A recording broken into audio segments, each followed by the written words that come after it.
masih menjadi dilema atau mungkin pemikiran masyarakat kalau kita itu ke praktisi spiritual itu serba instan seperti itu, serba lebih mudah daripada kita berusaha mungkin sendiri secara alami atau bagaimana dengan olahraga atau bagaimana atau mungkin ke medis seperti itu. Masyarakat saya yakin mungkin sebagian besar masih meyakini bahwa dengan ke pengobatan spiritual atau pakar spiritual itu lebih instan, lebih mau instan gitu. Kalau banyak orang yang datang ke tempat saya, ya mungkin saya kasih tahu dulu. Kalau di tempat saya pengobatan ini bukan instan. Tidak ada di dunia ini yang serba instan, nggak ada, Mas. Begitu. Kalau ada, saya tidak bisa berbicara banyak. Mungkin saya angkat tangan. Mungkin di situ pakai ilmu sesat, saya tidak tahu. Begitu kan ya? Saya sendiri meyakini semuanya perlu tahapan, proses, begitu. Nah, berbicara ilmu sesat tadi ya, saya kepikiran. Ya, monggo.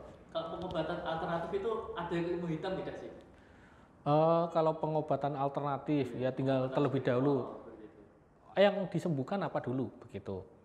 Katakanlah ada loh, Mas. Ada ceritanya di pokoknya di Pulau Jawa dulu ada yang saya mau punya anak. Ya, saya mau punya anak. Dia harus mengorbankan anak orang lain dulu. Ada pernah semacam itu. Itu sesat. Semacam itu.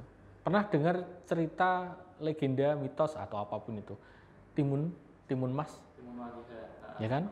Dia kan berdoa kan bukan kepada sang pencipta, dia buto hijau, iya memang.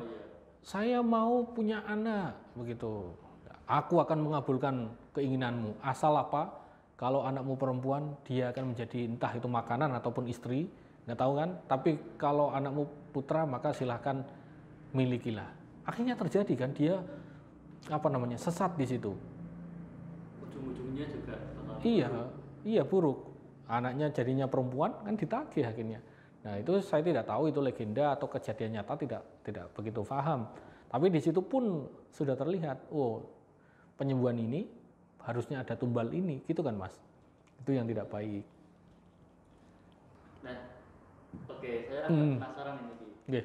Kalau dalam dunia spiritual atau mungkin dunia pengobatan alternatif itu ada kode etiknya nggak sih? Kita kan tahu kalau di medis itu ada kode etik untuk bagaimana cara operasi atau bagaimana cara untuk memberikan obat seperti itu. Ada beberapa. Ini yang saya yakini, saya pegang teguh ya Mas ya. Pertama, saya tidak menjanjikan kesembuhan, kepastian ataupun keyakinan. Yakin nggak Ki? Sumpah Ki bisa sembuh. Kalau ada yang tanya, itu kode etik saya tidak akan bisa memberikan jaminan sembuh, ya kan? Kemudian yang kedua, kode etik saya tidak akan melakukan hal yang melanggar hukum agama, melanggar hukum yang ada di Indonesia, adat istiadat dan lain sebagainya. Contohnya, saya tidak akan menyentuh orangnya. Begitu, itu adalah kode etik yang saya pegang teguh di pengobatan saya, begitu. Nah, bagaimana tanggapan Ki Bagus tentang praktisi pengobatan yang menjaminkan kesembuhan? Jadi sini datang ke tempat-tempatku, nanti penyakitmu pasti sembuh. Oke, kalau untuk tanggapan saya sendiri ya Mas ya, seseorang yang menjamin kesembuhan berarti kan dia sudah melangkah dari hukum alam ya. Loh siapa ini manusia seperti apa kok bisa menjamin begitu? Jadi saya akan memberikan saran kepada teman-teman semuanya, bapak ataupun ibu yang punya keluhan penyakit tapi kok ada iklan, ada orang yang menawarkan jaminan kesembuhan, ya saya yakin tidak akan 100%. Ya bisa saja itu penipuan, begitu. Kalau tanggapan saya dari orang ataupun pelaku spiritual yang menjamin itu, ya saya mengatakan ya hati-hati juga, karena Anda menentang hukum alam. Ya mungkin karma akan berlaku, kemudian Anda akan menerima mungkin penipuan, dilaporkan kepada polisi, belum lagi nanti di akhirat ya kan ditagih. Kamu melakukan apa di dunia ini kan gitu.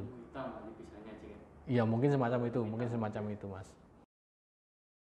Tasbih hanya sebagai perantara.